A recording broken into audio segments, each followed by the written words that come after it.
Oke, hadir kembali dengan saya Yusuf dalam program acara Ngorek nusadairy.com. Kali ini aku mau ketemu dengan salah satu penggiat kesenian Jawa Timur, Bung Jamran.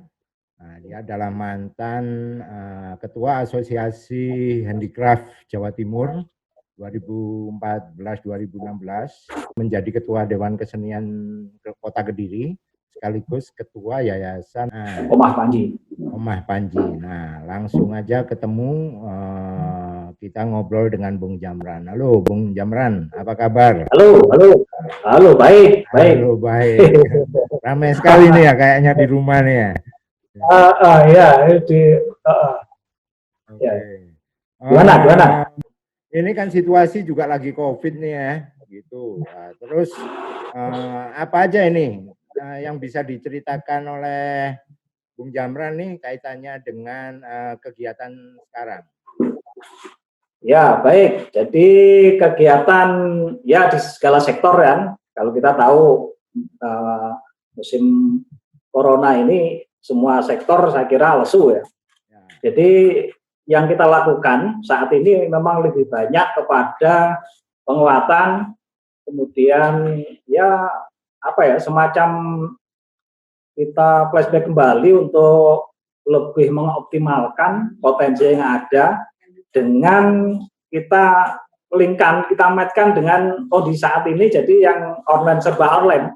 Jadi kita mengadakan pelatihan teman-teman yang sepuh-sepuh, yang tua, yang biasanya masih enggan untuk melakukan penjualan online dan sebagainya, itu kita adakan semacam latihan lah, workshop kecil-kecilan, bagaimana memfoto produk, kemudian nanti dipromokan lewat Instagram, kemudian lewat YouTube. Itu kita mulai pada saat pandemi. Sebelumnya itu nggak kepikiran. Jadi teman-teman ya sudah ada yang melakukan 1-2, tapi masih banyak yang tetap manual. Nah, ini kita dipaksa dengan kondisi seperti ini untuk mengoptimalkan. Kemudian kita juga ada semacam link di tingkat nasional dengan ICCN, Indonesian Creative City Network gitu ya. Nah, kita kebetulan berjejaring dengan mereka untuk Kediri kota dan kabupaten. Kebetulan Omah Panji menjadi jejaring. Jadi kita ini lagi melakukan pendataan lebih spesifik kepada potensi-potensi yang ada, kemudian dampak dari COVID itu apa, kendala-kendalanya apa. Nah, itu coba kita gali sehingga nanti mendapatkan formulasi yang tepat untuk dampingan pelaku UKM itu apa. Ini masih proses. Masih dalam proses ya. Kita ini kan ya mau nggak mau ya, akhirnya dunia online dengan posisi ini adalah jalan keluar ketika posisi seperti ini. Nah, ada kesulitan nggak untuk mensosialisasikan bahwa kegiatan media baru, taruhlah dengan online dan macam-macam ini, ke pelaku-pelaku seni yang mungkin boleh dikata ya dalam tanda kutip gagap teknologi gitu? Seperti apa itu? Ya memang itu kendalanya, karena rata-rata yang masih muda-muda ini gampang nyantol. Lah yang udah sepuh-sepuh di atas 50, ini kan banyak juga pelakunya di usia-usia seperti itu, apalagi UKM. Nah, ini ya kendala utamanya ke sana, sehingga waktu pendataan ya kita harus mendampingi satu-satu, karena harus melalui gadget masing-masing, apalagi ada yang tidak punya gadget yang modern, masih jadul, sehingga ini kita dampingi cara mendaftarnya gimana, untuk masuk ke online itu seperti apa pendataan, karena pendataannya kan serba online juga ya, sehingga ini memang kendala. Sementara kita ada aturan untuk tetap jaga kesehatan, jadi tapi tetap melakukan pertemuan fisik meskipun tidak banyak orang, paling maksimal 6 orang kita lakukan bergantian seperti itu. Karena itu semua tersenter di kegiatan Yayasan Omah Panji ya, ini ya. Ya, nah Yayasan Omah Panji ini kan juga ada kooperasinya, kooperasi Omah Panji. itu juga kita upayakan pertemuannya ya online juga, tapi ya tetap masih ada fisik karena yang sepuh-sepuh nih memang agak susah. Itu kendala untuk saat ini bagaimana virtual ini sudah menjadi kebutuhan, tapi kita masih gaptek. Ya. Oh, gitu ya. Jadi mau nggak mau mengejar teknologi sebagai media komunikasi ya. Boleh diceritakan nggak perkembangan bagaimana mulai awal gagasan rumah Omah Panji itu dibentuk, kemudian bagaimana melakukan penjaringan terhadap pelaku-pelaku kesenian di Kediri khususnya ya, dengan branding Omah Panji ini. Gitu. Ya gini, jadi ide dasarnya sebetulnya yayasan ini lebih kita mencakup secara apa ya, anggota yang konsisten. Kalau di Dewan Kesenian kan hanya kepada kebijakan-kebijakan yang mungkin hanya bisa dirasakan sebagian pelaku seni yang mempunyai program-program kegiatan kerjasama dengan Dewan Kesenian. Tapi dia tidak bisa mencakup dan konsisten secara terus-menerus. Kalau Dewan Kesenian kan paling 1 tahun punya program kerja kegiatan sekian, sudah selesai. Nah, kalau yayasan ini upayanya ya kita bareng-bareng, kita kelola bersama, kita maju bersama, sehingga itu menjadi aset bersama. Jadi kemampuan untuk mengelola organisasi ini ya dari anggota. Dari anggota, makanya kita bentuk koperasi juga yang anggotanya ini start 80-an, itu mulai dari fotografi, film, teater, seni rupa, kerajinan, kuliner juga. Jadi hampir semua aspek industri kreatif ada. Itu menjadi kekuatan karena apa? Dengan adanya koperasi, meskipun perputaran uangnya belum banyak ya, sekitar antara 40-50 juta lah perputaran uang itu. Jadi kalau ada anggota yang butuh itu ya kita batasi, paling maksimal 1 orang 2 juta lah pinjem, jadi lebih dari itu belum mampu. Jadi, nah ini yang kami rasakan bahwa koperasi ini juga sangat penting untuk eksisnya organisasi, karena yang penopang utama di koperasi. Karena begitu kegiatan seperti ini, kegiatan karena pandemi ini banyak kosong, karena kita kan sering bersinergi dengan pemerintah. Sering bersinergi dengan pemerintah, begitu pemerintah juga vakum, kita juga vakum, akhirnya yang bergerak ini koperasi. Jadi kalau tidak ada koperasi kayaknya sulit ikatan pertemuan rutin, ada koperasi, ada arisan. Nah ini agak sulit karena banyak organisasi atau kelompok-kelompok kesenian begitu sudah berjalan beberapa waktu sudah dengan kepentingan masing-masing buyar gitu. Tapi Yayasan Omah Panji ini karena diikat oleh yayasan, ada anggota, ada iuran wajib, ada sebuah ikatan yang ini menjadi berlanjutan lah, artinya ada kepentingan bersama untuk maju bersama. Jadi bukan milik seseorang, tetapi ini milik bersama. Ikatannya di situ. Meskipun awalnya kita agak sulit juga, apakah bisa pelaku seni, seniman macam-macam ini dibentuk sebuah koperasi, karena pengetahuan saya kayaknya belum ada koperasi seniman. Nah, ini kita coba, ternyata berjalan. Nah, berjalan bagus. Jadi istilahnya setiap akhir tahun kita lihat perkembangannya, ya terus ini meskipun tidak progresnya tidak cuman tetap adalah progresnya naik meskipun pelan-pelan, tapi progresnya tetap naik. Oke. Gitu. Wah, ini sesuatu yang unik ini ya sebenarnya. Seniman yang biasanya bekerja secara individu lah, yang susah diajak berorganisasi dan macam-macam. Nah, ternyata di Rumah Panji justru malah mendirikan koperasi dan itu bisa menopang aktivitas keseharian sekaligus bisa mengenerate-nya ya. Kontribusi atau peran-peran yang dimainkan oleh anggota Yayasan Omah Panji ini di dalam eskalasi peta craft atau ekonomi kreatif Jawa Timur seperti apa keterlibatannya? Ya kalau kita selalu, karena kita sudah menjadi mitra pemerintah, jadi ada kegiatan-kegiatan sifatnya ada exhibition, pameran keluar daerah, biasanya mesti koordinasi dengan kita. Dan ada pendelegasian, dipilih, dikurasi, karya-karya yang layak untuk dipamerkan, meskipun itu kerajinan tetap ada semacam seleksi. Nah, kita masuk di wilayah sana. Jadi di tiap sektor kegiatan, baik itu di dinas koperasi, di Perindak, kemudian di dinas yang lain-lain, karena kita terintegrasi, kita sudah dianggap menjadi mitra, sehingga kita selalu diajak untuk berembuk produk yang bisa diangkat seperti apa, kemudian bagaimana kita mewakili itu sudah terintegrasi dengan program-program pemerintah daerah. Gitu. Oke. Artinya bisa memberikan kontribusi utama ya dalam konteks menggalang aktivitas ekonomi kreatif di Kediri ini ya. Iya, mewarnai lah. Jadi event-event terutama event-event di daerah pasti kita mewarnai event-event itu. Ke depan kira-kira ini kan situasi COVID juga belum istilahnya belum ada batasan ya kapan ini juga berakhir atau apa. Nah, skenario Yayasan Oma Panji ini di dalam kegiatan aktivitas seniman Kota Kediri seperti apa ini?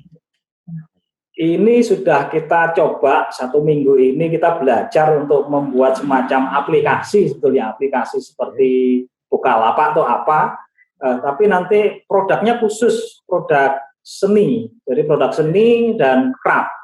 Jadi kita ini masih coba dengan teman-teman belajar aplikasi, ternyata aplikasinya juga beli. Beli, ya, dan itu kita sudah beli, tapi masih kita pelajari yang nanti baru bisa di launching itu bulan Agustus tanggal berapa itu. Jadi ada persyaratan seperti itu. Nah, ini kita mencoba semacam pameran virtual atau apa, tapi ada semacam hampir-hampir seperti Bukalapak itu nanti. Jadi ada penjualan seperti itu. Tapi ini masih kita pelajari karena kita masih belajar untuk itu. Ini coba-coba. Tapi kita sudah beli beli aplikasinya itu ya. Ya, itu kita hosting domain dan macam-macamnya udah ini ya. Jadi dalam proses pengerjaan untuk menjadi marketplace gitu ya. Tidak semua daerah mungkin punya aktivitas atau lembaga seperti Rumah Panji gitu ya. Nah, kira-kira apa juga yang bisa ditularkan kepada teman-teman daerah-daerah lain ini ya, yang belum punya model, taruhlah gitu, untuk bisa mewadahi aktivitas kegiatan seni, budaya, dan ekonomi kreatif ini? Ya, sebetulnya kalau bisa tiap daerah yang membuat jejaring seperti ini, yang ini kebetulan di Prakarya ICCN, itu bagus juga. Itu sebenarnya tiap daerah harus mampu membuat dan harus ada legalitas. Karena kalau tidak ada legalitas, itu nanti akan sulit bagi sebuah komunitas untuk bersinergi dengan pemerintah. Baik dalam kerjasama formal maupun informal, itu seringkali bahwa legalitas, meskipun tidak yayasan, katakanlah sanggar, tapi sanggar itu memiliki semacam legalitas daerah lah, mungkin ada SIO, nomor induk seni gitu atau apa gitu ya, yang dikeluarkan oleh itu ini. Ada kepengurusannya jelas, ada alamatnya jelas, jadi yang dituju sekretariatnya jelas, ada telepon yang bisa dihubungi secara ini, sehingga ini memudahkan oleh pihak-pihak lain, tidak hanya pemerintah, tapi pihak-pihak lain untuk menuju mengkoordinasikan sebuah kegiatan industri kreatif di daerahnya masing-masing. Kalau sudah ada semacam alamat yang jelas, kemudian apalagi sudah punya izin usaha dan sebagainya, itu akan membantu. Nah, ini wajib karena apa? Program-program pemerintah pun banyak sebetulnya yang bisa diserap oleh komunitas-komunitas, baik anggaran hibah, anggaran bantuan dan sebagainya. Nah, ini kalau teman-teman daerah tidak artinya tidak proaktif gitu ya. Ya, harus proaktif. Jadi pemerintah kan tidak tahu mana ini komunitas. Kalau perorangan agak susah. Jadi kalau perorangan mungkin yang diuntungkan hanya 1-2 orang. Jadi sebaiknya tiap daerah punya semacam itu tadi wadah kreatif di kotanya masing-masing untuk menjembatani teman-teman yang lain yang mungkin tidak memiliki pengalaman organisasi, tidak mampu membuat semacam kerjasama, proposal dan sebagainya. Nah, itu difasilitasi oleh organisasi. Harus ada induknya itu. Perannya sebetulnya seperti Dewan Kesenian, tapi Dewan Kesenian agak sulit karena beda ininya ya. Apa dengan musimnya itu kan beda ekosistemnya ya. Beda ekosistemnya dan kayaknya rata-rata di awang-awang gitu loh. Oke. Tidak mengakar, tidak membumi. Dalam posisi sekarang gitu, ada nggak apa kegiatan yang berkaitan dengan ekonomi kreatif di Kediri ini? Tentu ada data dong ya gitu kan. Nah, dengan posisi sekarang ada penurunan yang signifikan atau justru malah maju? Gimana itu? Ya secara umum dari hasil pendataan teman-teman ya rata-rata ya penurunan drastis dengan adanya pengadaan masker itu berapa ribu masker. Nah itu kan dikerjakan oleh UKM dibagi tiap UKM berapa, tapi UKM yang memang UKM jahit yang terkoordinasi seperti itu ya. Kemudian ada beberapa, jadi ada dan bahannya pakai bahan tenun, jadi juga produk lokal. Sambil mengenalkan lokal, berarti ya, mengenalkan industri lokalnya juga gitu ya. Lokal diangkat, kemudian dibikin masker tenun. Nah, itu langkah-langkah yang, tapi ya rata-rata hampir 50% lebih penurunan omsetnya, bahkan sampai 80% ada. Ya. Hampir semua sama ini, di mana-mana begitu nih. Ya. Yang apalagi yang tidak terorganisir seperti Oma Panji ya, malah bingung nih para seniman nih. Nah, kira-kira apa ini yang bisa disampaikan nih terakhir ini untuk teman-teman yang mungkin bergerak dalam bidang yang sama ya? Ya mau tidak mau bahwa sekarang eranya digital, ya harus belajar. Jadi ini era yang tidak bisa kita hindarkan. Jadi meskipun seperti apa posisinya, jadi era ini harus kita rebut. Jadi jangan sampai kita ya ketinggalan kereta dengan era digital ini. Dengan era digital kita manfaatkan, mungkin ada hal-hal yang hilang, tapi dengan era digital juga akan ada yang baru yang akan lebih memberikan pasar yang lebih luas, pasar yang tidak terbatas, pasar yang mungkin selama ini kita hanya di kotanya sendiri dan sebagainya. Dengan adanya perkembangan virtual saat ini, mungkin kita bisa mengembangkan pasar lebih luas lagi. Tinggal bagaimana kita mampu memanfaatkan dan kreatif untuk mensiasati itu, saya kira. Apa yang bisa disampaikan ya, atau apa yang bisa dipetik pelajarannya bagi teman-teman yang akan melihat pembicaraan kita ini? Dengan pengalaman-pengalaman yang sudah dibangun oleh Bung Jamran.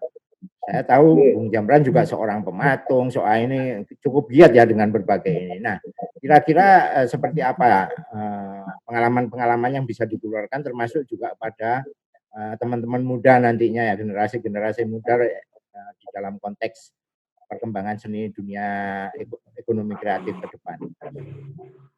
Ya kita harus mau membuka diri, mau juga bergaul lebih luas, mau bagaimana ya belajar juga dengan yang muda. Karena apa? Dan jangan takut dengan satu profesi takut disaingi dan sebagainya. Saya ini sering melakukan pelatihan-pelatihan patung, kemudian seni rupa dan sebagainya, banyak di Blitar, kadang di Kediri Kabupaten dan macam-macam itu saya keluarkan. Kadang ada yang nggak mau karena takut ilmunya nanti disaingi. Justru dari situ pengalaman saya, mereka yang dulu pernah ikut workshop dengan saya, karena tidak begitu ahli, begitu dapat job-joban, larinya ke saya. Jadi itu kan artinya tidak ada jangan dianggap mereka adalah saingan, begitu kita ajari, pinter, mampu, nanti nyanyi kita, tidak.